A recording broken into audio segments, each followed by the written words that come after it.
આપણે આપણો જે આ કાર્યક્રમ છે આજનો ગોપાષ્ટમીનો, માન્ય પ્રવીણભાઈ સવારથી સતત અમદાવાદનો કાર્યક્રમ 10 વાગ્યાનો, ત્યારબાદ વડોદરાનો કાર્યક્રમ અને અત્યારે રાજકોટ, આપણે શાંતિથી અનુસંધાને પ્રવીણભાઈને આપણે સાંભળવાના છે અને આપણે વ્યવસ્થિત બધા કાર્યકર્તાઓને પણ નમ્ર વિનંતી, વ્યવસ્થામાં હોય એક કાર્યકર્તા પણ એ બેસી જશે, પાછળથી રાજુભાઈ જે કાર્યકર્તા હોય તે બધા બેસી જશે.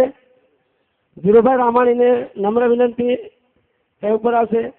હવે માન્ય પ્રવીણભાઈને નમ્ર વિનંતી કરું કે આજના આ ગોપાષ્ટમીના કાર્યક્રમ અનુસંધાને આપણને ઉદ્બોધન કરશે માન્ય પ્રવીણભાઈ.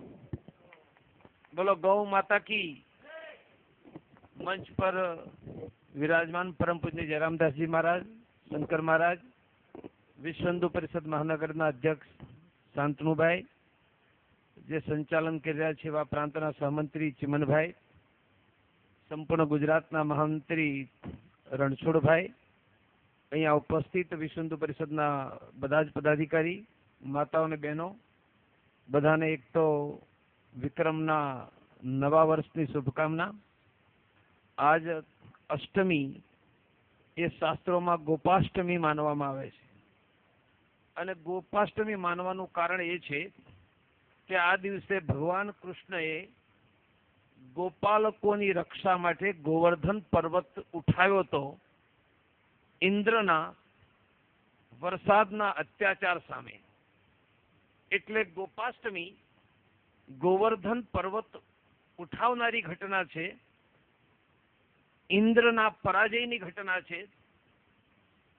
અને ત્યાર પછી ઇન્દ્ર સ્વયં સુરભી ગાય લઈને ભગવાન કૃષ્ણને મળ્યા હતા અને આ ઘટના પછી ભગવાન કૃષ્ણે સ્વયં ગોપાલક બનવાનું નક્કી કર્યું.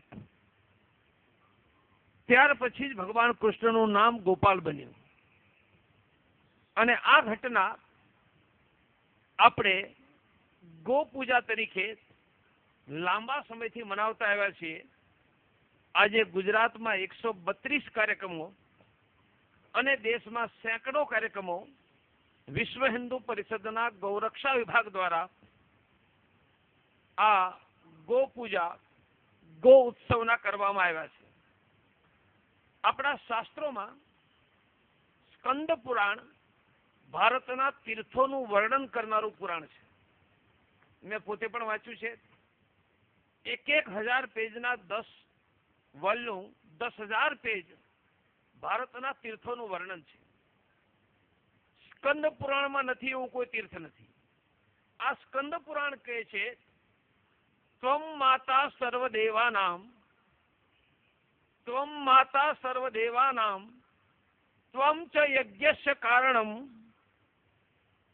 ત્વમ ચ યજ્ઞસ્ય કારણમ, ત્વમ તીર્થ સર્વતીર્થાનામ, નમસ્તે અસ્તુ સદા નદ્યે, શશી સૂર્ય અરુણ યશ્યામ, લલાટે વૃષભધ્વજ, સરસ્વતી ચ હુંકારે, સર્વે નાગસ્ય મકંબલે, શૂરપૃષ્ઠે સ ગંધર્વા, વેદા ચત્વારી એવસ, મુખાગ્રે સર્વતીર્થાની, સ્થાવરાણી ચરાણી ચ. હું અર્થ સમજાવીશ તો બહુ આનંદ થશે. તો માતા સર્વદેવાનામ, ગાય માટે કહેવામાં આવ્યું છે કે ગાય આપ પૃથ્વીની, દુનિયાની સભી માતાઓની માતા છો. માની ગાય માત્ર ગૌ માતા નથી, આપણી બધાની માતાની માતા ગૌ માતા છે. સ્કંદ પુરાણ કહે તમ માતા સર્વદેવાનામ, તમ યજ્ઞસ્ય કારણમ. 3 વસ્તુ વગર યજ્ઞ ન થાય. કઈ 3 વસ્તુ છે? ગાયનું ઘી, ગાયનું છાણ ગોમય અને વેદના મંત્રો. યજ્ઞ નહીં તો સૃષ્ટિ નહીં. સંપૂર્ણ સૃષ્ટિનું સર્જન યજ્ઞ દ્વારા થયું. એટલે યજ્ઞ નહીં તો સૃષ્ટિ નહીં અને ગાય નહીં તો યજ્ઞ નહીં. ગૌરક્ષાની વાત શાસ્ત્રોએ કરી કેમ? ગાય નહીં તો ઘી નહીં, ગોમય નહીં, અને ગાય નહીં તો યજ્ઞ નહીં, યજ્ઞ નહીં તો સૃષ્ટિ નહીં. એટલે સૃષ્ટિનું રચના યજ્ઞ और यज्ञ નો આધાર ગાય પર, એટલે સ્કંદ પુરાણ કહે છે તમ સે યજ્ઞસ્ય કારણમ. મેં કહ્યું કે સ્કંદ પુરાણ ભારતના તીર્થોનું વર્ણન કરનારું 10,000 પેજનું 10 વોલ્યુમનું પુસ્તક છે. અને સ્કંદ પુરાણમાં નથી એવું કોઈ તીર્થ નથી. સ્કંદ પુરાણ કહે છે ભારતના બધા તીર્થોની યાત્રા જીવનભર કોઈ માણસ ન કરી શકે, છતાં એક જગ્યાએ જાઓ અને બધા તીર્થોના યાત્રાનું પુણ્ય મળે. એનું નામ છે ગૌ માતા. એટલે સ્કંદ પુરાણ કહે છે સર્વ તીર્થ તમ સર્વ તીર્થા નામ. અનેક નદીઓ છે. નિશ્ચિત સમયમાં નિશ્ચિત નદીમાં સ્નાન કરવાથી ધન ધાન્ય યશ આરોગ્યમાંથી કઈ ને કઈ મળે છે, પણ બધી નદીઓમાં સ્નાન કરવું માનવના જીવનમાં શક્ય નથી. સ્કંદ પુરાણ કહે છે નમસ્તે અસ્તુ સર્વાનધ્યે. માની બધી જ નદીઓના પુણ્ય આપમાં સમાહિત છે. શશી સૂર્ય અરુણ. તમારા કપાળમાં સૂર્ય અને ચંદ્ર છે, અને માત્ર કપાળમાં સૂર્ય અને ચંદ્રથી લલાટે વૃષભધ્વજ. તમારા લલાટની અંદર તો સ્વયં ભગવાન શંકરનો વાસ છે. વૃષભધ્વજ માની શંકર. શશી સરસ્વતી ચ હુંકારે. ગાયની અવાજમાં સરસ્વતીનો રણકાર છે. સરસ્વતી ચ હુંકારે સર્વનાગસ્ય મકંબલે. ગાયના ગળાની ઝાલર છે ને, એમાં સર્વ બધા જ નાગનો વાસ છે. શૂર પૃષ્ઠેશ ગંધર્વા. ગાય જ્યાં ચાલીને જાય એનો પગ પડ્યો હોય એ ધૂળ ઉઠાડીને માથા ઉપર આપણે મૂકીએ છીએ. શું કામ? એટલા માટે શૂર પૃષ્ઠેશ ગંધર્વા વેદાસ ચત્વારી એવ ચ. કારણ કે ગાયના ચારે પગની ખરીઓમાં ગંધર્વ અને ચારો વેદોનો વાસ છે. મુખાગ્રે સર્વ તીર્થાની. મુખના અગ્નિની અંદર બધા જ તીર્થોનું વાત છે. અને બધા તીર્થોની વાત કરીએ સ્થાવર જંગમ બંને. આ સ્કંદ પુરાણ કહે છે. એટલે શાસ્ત્રોમાં આપણે ગાય માતાને આટલું બધું મહત્વ આપ્યું છે, એમાં કોઈ આશ્ચર્યની વાત નથી. બીજા એક ધર્મ ગ્રંથમાં ગાય લે છે શું? જમીન પર ઉગનારું સૂકું ઘાસ, જેનો મારા તમારા માટે કોઈ ઉપયોગ જ નથી. આ ઘાસ બાકી કોઈ ઉપયોગ કરતું જ નથી. પાણી તો એ જળાશયનું નદી કુવાનું પીવે છે. તમારી મારી પાસે શું લે છે? કશું જ નહીં. જે ઘાસનો કોઈ ઉપયોગ નથી એ જમીનનું સૂકું ઘાસ ખાય છે અને તળાવ કુવાનું પાણી પીવે છે. અને એ પીને શું આપે છે? સંપૂર્ણ માનવને જીવન આપનારું દૂધ આપે છે. એટલે સંસ્કૃતમાં કહ્યું ભુક્તવા તૃણાની શુષ્કાની. ભુક્તવા માની ખાય છે, તૃણાની માની ઘાસ, શુષ્કાની માની સૂકું ઘાસ. ભુક્તવા તૃણાની શુષ્કાની પીત્વા તોયમ જલાશયાત. પીત્વા માની પાણી પીવે છે, તોયમ માની પાણી, જલાશયાત જલાશય. દુગ્ધ દદાતી લોકેભ્ય. અને છતાં પણ લોકોને દૂધ આપે છે. એટલા માટે ગાઓ લોકસ્ય માત્ર. એટલા માટે બધા જ લોકોની માતાનું નામ ગાય માતા છે. અને એટલા માટે વેદકાળથી હિન્દુ સમાજ આ ગાયની પૂજા કરતા હોય છે. ગૌ ઉત્સવ શરૂ કરવાનું કારણ શું? આ સ્કંદ પુરાણ શંકર મહારાજ પણ સમજાવી દેશે, જયરામ દાસજી પણ સમજાવી દેશે, સાધુ સંતો સમજાવે જ છે.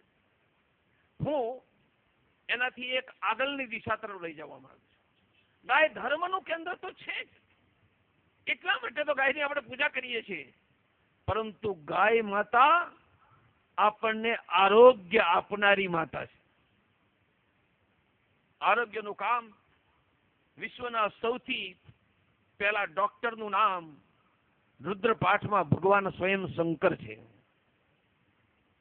અશ્વિની કુમાર પણ છે, ધન્વંતરી ભગવાન પણ છે, પણ પ્રથમ અભિષેક સ્વયં ભગવાન શંકર છે.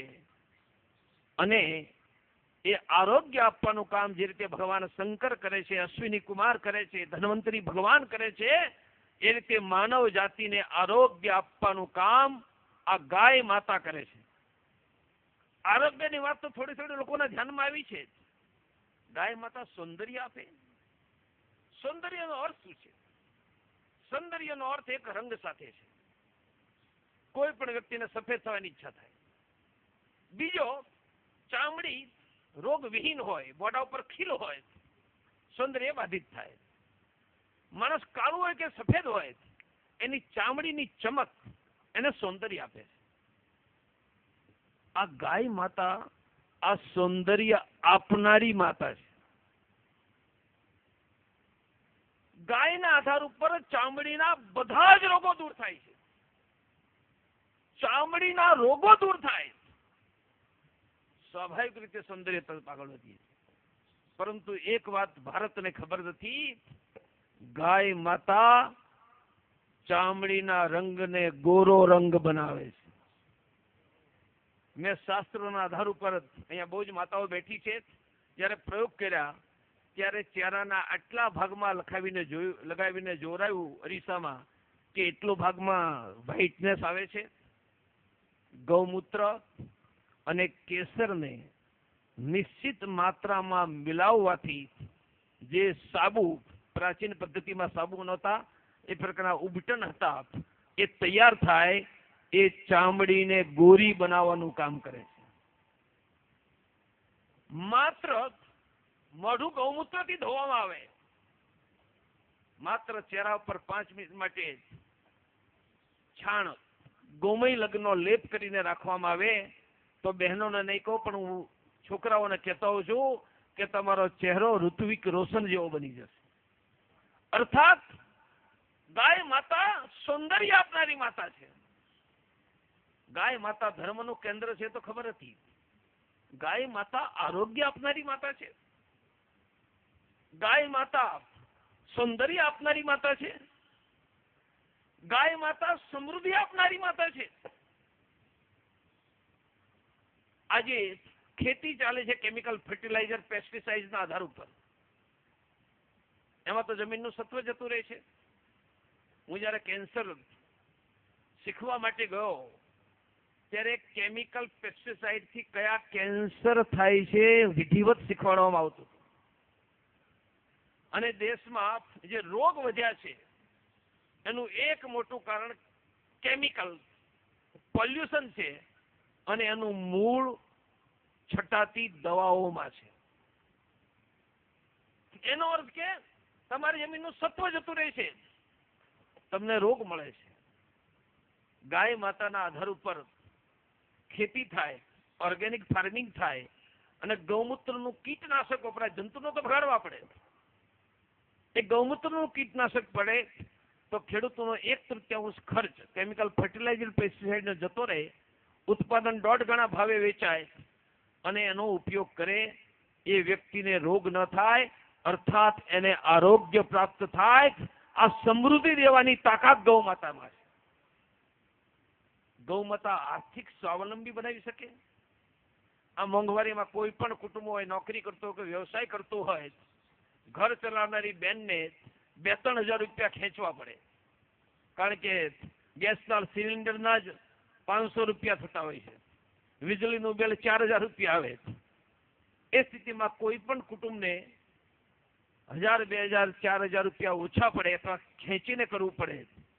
નોકરી ધંધો કરતા કરતા ગાય માતા મને 1000-5000 રૂપિયાની કમાણી કરાવી શકે. નોકરી ધંધો નથી કરતા, ગૃહિણી તરીકે બાળકોને સંભાળવાનું કામ કરીએ છીએ, ઘરમાં તકલીફ તો એ જ પડે, તો ઘરમાં રહીને 1000-5000 રૂપિયાની આવક થઈ શકે. જો આ કરી શકે તો ગાય માતા આપણને આર્થિક સ્વાવલંબી બનાવી શકશે. આ દેશમાં એક ફેશન ચાલી છે કે દેશનો વિકાસ કરવો છે. એમાં કઈ ખોટું નથી, પણ ભગવાન રામ પુષ્પક વિમાનમાં આવ્યા તે વિકાસ નહોતો. તો ક્યાં હિન્દુ ધર્મ વિકાસનો વિરોધી છે? અને વિકાસની સમૃદ્ધિની વાત કરો છો તો ધર્મની વાત કરે એ વિકાસનો વિરોધી છે? એટલે કોઈ ગાયની વાત કરે તો 16મી શતાબ્દીની વાત લોકો માને છે. ગાયના આધાર ઉપર ઓર્ગેનિક ફાર્મિંગ એ 21મી નહીં 22મી સદીની દુનિયાની વાત છે, જે ગાય આધારિત છે. એટલે કોઈ ધર્મની ગાયની વાત કરે તો 16મી શતાબ્દીની, આ ભ્રમ હિન્દુઓના વિરોધીઓએ આ દેશમાં ઉભો કર્યો છે. આપણે ગાયના આધાર ઉપર આર્થિક સ્વાવલંબી બની શકાય છે. ગાયના આધાર ઉપર આર્થિક સમૃદ્ધિ મળી શકે છે. ગાયના આધાર ઉપર આરોગ્ય અને સૌંદર્ય મળે છે. ગાય અમારી ધાર્મિક શ્રદ્ધાનું કેન્દ્ર તો છે જ, પરંતુ ગાય અમારા આરોગ્ય, સૌંદર્ય, આર્થિક સ્વાવલંબનનું પણ કેન્દ્ર છે. એ સિદ્ધ કરીને અમારી ગાય માતા અમને વેદકાળથી લઈને 22મી શતાબ્દી સુધી લઈ જનારી અમારી માતા છે, એ સિદ્ધ કરવું છે. આ કરવા માટે આજે 2 વસ્તુની આગ્રહ કર્યો છે. એક, બધા જ લોકોને સંકલ્પ કરાવો, જે કાર્યક્રમના અંતમાં કરાવીશ, પરંતુ સંકલ્પ હું સમજાવી દઉં છું. અને આ સંકલ્પ લાખો લોકો સુધી લઈ જવો. 6 પ્રકારના સંકલ્પ આજે કરવા છે. પહેલો સંકલ્પ, હું દરરોજ ગાય માટે 1 રોટલી ગૌગ્રાસ કાઢીશ. પહેલી રોટલી ગાયને એવો શાસ્ત્રોનો આદેશ છે, પહેલા ગાય માટે રોટલી બાજુમાં મૂકો, પછી ખાઓ. એનાથી ધાર્મિક કેટલો ફાયદો થશે એ તો